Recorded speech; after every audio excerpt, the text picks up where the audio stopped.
Hi, everyone, again. I want to say that I'm really thrilled to be here on the panel. And I really like the fact that Anna gave this well-structured introduction on what sort of issues we're facing today.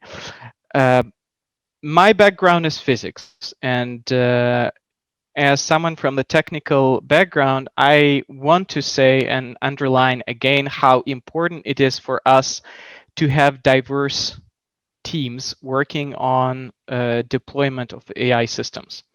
And the reason for that is that many developers actually don't know that they need to ask these questions. I'm a founder of Open Ethics Initiative and Chief Technology Officer at Pocket Confidant, which is an AI startup working on a natural language processing tool for coaching. I'm also fellow of Alliance of Democracy Foundation, which works in the area of digital democracy and democracy human rights. And today I want to give you a perspective on how ethics could and should be regulated, and what are the approaches that we can use for it. And as a result of this conversation today, I want to make everyone who is present, who are either building their own AI products or who are users and future users of AI products, to understand what sort of actions they can do personally to improve the world in which we live. And I will start with definition, but it's not going to be a definition made of words. It's going to be a formula, and formula is following. Formula is we need to understand what's going on, the context, and then to act based on this context. And our intelligence or intelligence of the machines is linked to this capacity, to both capacity of understand what's going on with good enough precision and holisticity, and to find the best way to act in a given moment. And because we talk about AI ethics, I want to make sure that you don't think this images or you don't think this direction. AI ethics is not about this. Uh, what is though important to think about is that um, humans are building these systems, and like we're using different tools, it's very much, it could be very much dumb from our point of view, from a human perspective, to blame the tool instead of blaming the hand who is holding the tool, or who is bringing the tool, or who is developing the tool. We should focus on quality, which is for AI system is manifested in many angles. Uh, when we talk about AI, what is so much different from a regular IT system to a systems that we tend to work right now with deep learning or deep reinforcement learning, is that through time we transition to type of the system that deal with machines defining criteria of decision making. So we are not explicitly feeding machines sometimes with the factors that allow machine to decide and build statistics on these factors. This is a radically different approach that we have today compared to what we have 20 years ago, or even 30 years ago. And this, we're talking not about just one type of solution, but about a family of solutions. And there are examples. I'm not going to stop on this.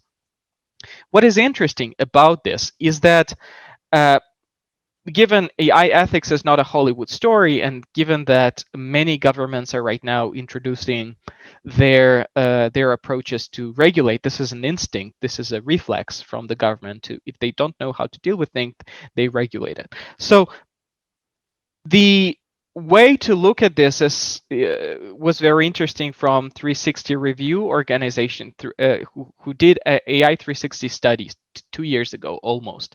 And what they found out is that almost 80% of consumers, individuals, are expecting actually companies and AI product owners to deal with those issues.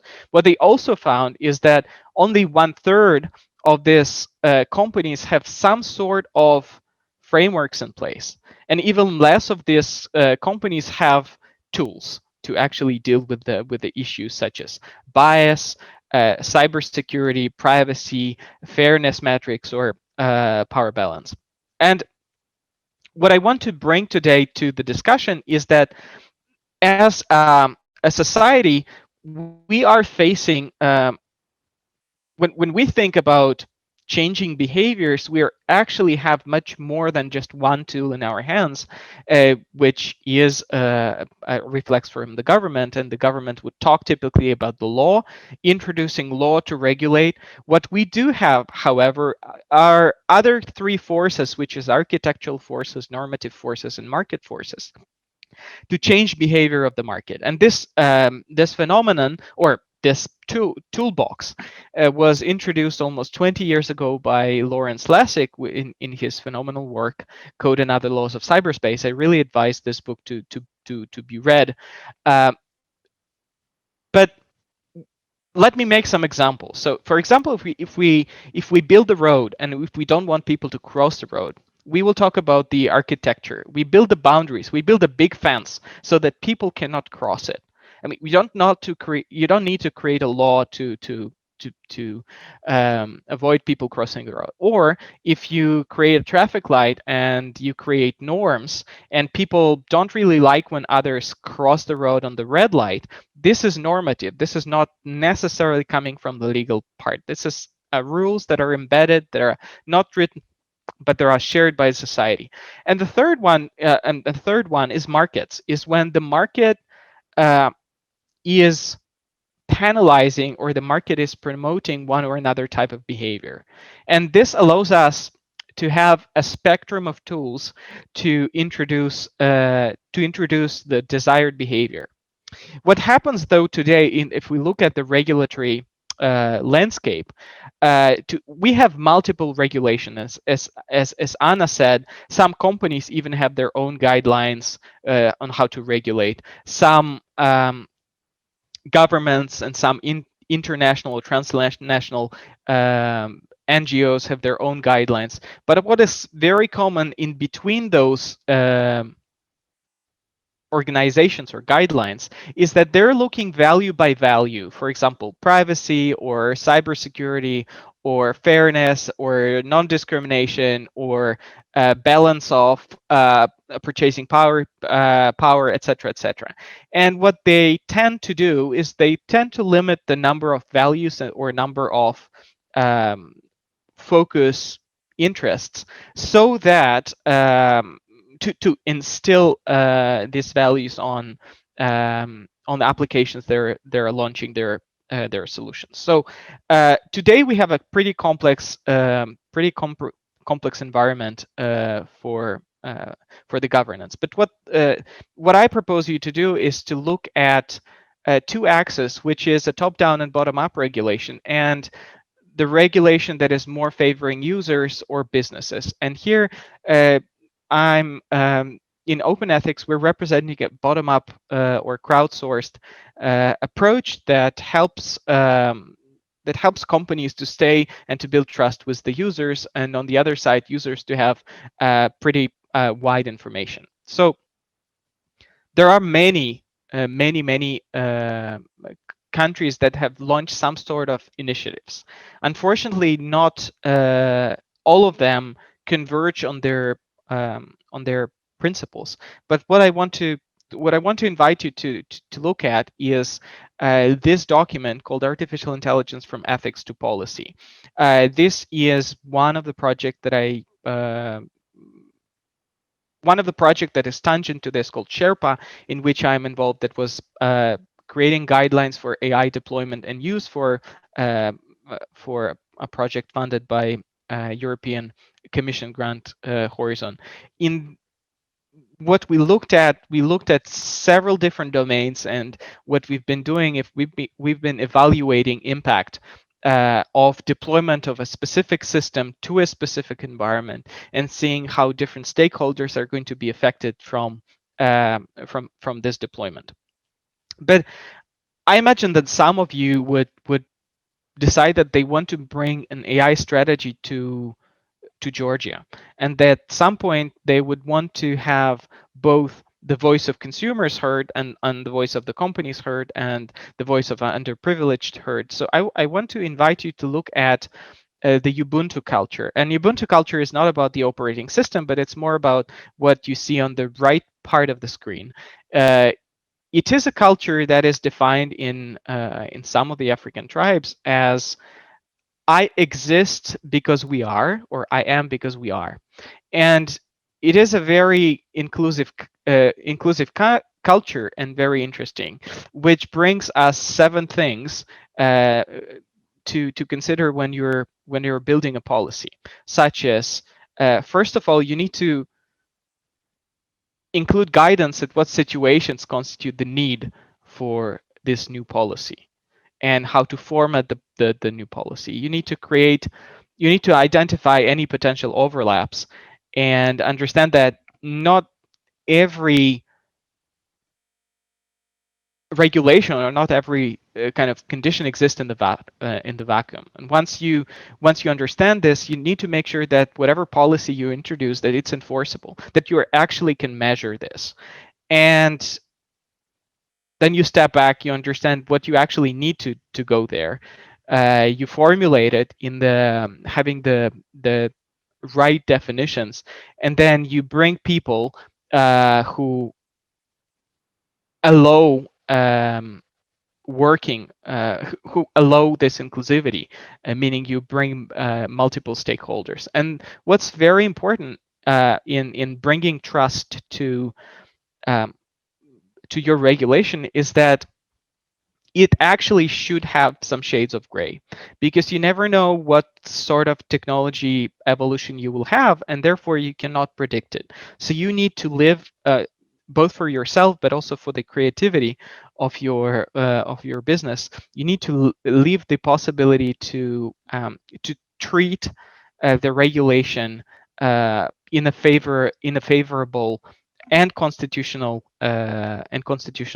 manner.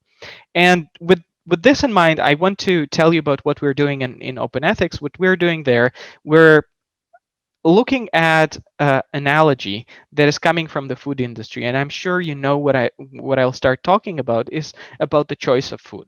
So when you are choosing food in the supermarket, you would have your choice, well, based on the brand, of course, but what we do have in the food industry, we have labels. And labels which have been brought to the food industry for the last 30 years uh, create a common way for us to speak about food. However, unfortunately, nothing like that exists for IT products. And I'm not even talking about AI products here. I'm talking about uh, a very standard way to talk about risks that are coming from the digital space. In a similar way, we talk about fats, proteins, carbs, allergen, labeling, etc. And what we did and are continuing and iterating on is we've built a way for companies to disclose what sort of products they're building in a holistic way. And we're looking at the 3 areas such as training data sets, source code, and decision space. And when the product owner discloses the information about his product, what he gets some sort of reflection packaged in a visual way that can tell to the user, but also to the vendors, of what sort of product is that. Is it built on the open source technology? What sort of open source? Is it using a limited access to training data set, or this training data set is just an open data set available to everyone? Is it restricted decision space? So, for example, is it like a traffic light, choosing different states, or is it an unrestricted decision space, such as GPT-3 that generates language, or voice adaptation technology, or image generation technology? And what we see coming as a result of this disclosure and what we're bringing is that every product eventually will have a passport. And this passport will basically describe and bring the ethical posture of a single product. So it's a product centric thing. Um, in both human and machine readable way. Well, why do we need a human way? Well, today, if I'm sure you know that privacy policy and terms and conditions are the biggest fad in the web, and people don't read them simply. People click I accept, I agree, and it's a big lie that we're telling to ourselves when we say we understand what's going to happen to our data. When we talk about machine readable form of disclosure, it is important because we can then uh, combine products that are similar to each other from their ethical standpoint. For example, do they support privacy on the high level, or do they not? Or do they have necessary processes that, for example, will have their data management or personal data management in a good hands? Do they employ vendors that are trustworthy, etc.? And as a result, we can build a matrix that will show uh, different sorts of values in their architecture. So we can have one product that has one subset of values supported, and then another product that will have another subset of values supported. And we can start treating products as a set of these values that which are supported, because we know that ethics is not is uh, is something contextual and it's subjective. So instead of giving people the way to, instead of imposing one ethics or over another, what we want to make sure is that every product has their ethical posture displayed, and then the users will have this alternative so that they can prefer one product over another on the competition.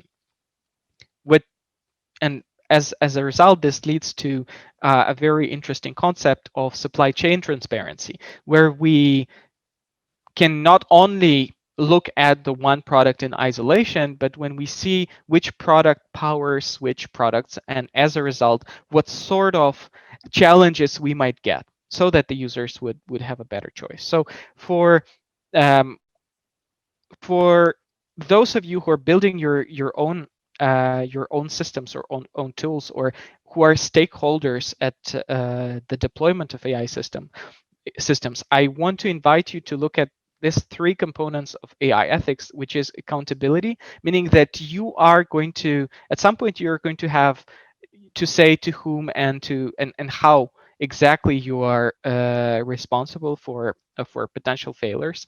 Augmentation by design is about how you can augment the capacity of the human in the workplace or in the education space, and appreciation by respecting the human goals. If you are working on this area, and if you already have a product, there is an open tool called Open Ethics Label, which you can use to generate this ethical disclosure for your product, and it's free, so you don't need to pay anything for generation of this kind of label. And by doing this, you will display your approaches on how exactly uh, you're dealing with the ethical issues, and how exactly you're treating personal data. If we will have some time, I can do a quick demo, of course, but I would rather leave the space for questions and discuss this with you. Please feel free to join me over social media, the one that you prefer. Um, Thank you for your attention.